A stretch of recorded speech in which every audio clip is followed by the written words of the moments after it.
इसका नाम रखा है टिंगू। टिंकू नाम रखा है आपने? और ये आपके कंधे पे बैठा रहता है हर वक्त? हैं, कंधे पे बैठा रहता है ये आपके?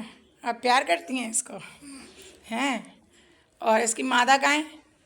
मादी मादी कहाँ है इसकी? पिंजरे में। पिंजरे में? वो नहीं खोलती? नहीं, आपको डर नहीं लगता? खोल देना। चलें, सही है। आपका ये फ्रेंड है? विंटर वेकेशन में आपने ये काम किया है? कबूतरों को टेम किया है? Good, very good. ये होमवर्क है आपका? नहीं। नहीं।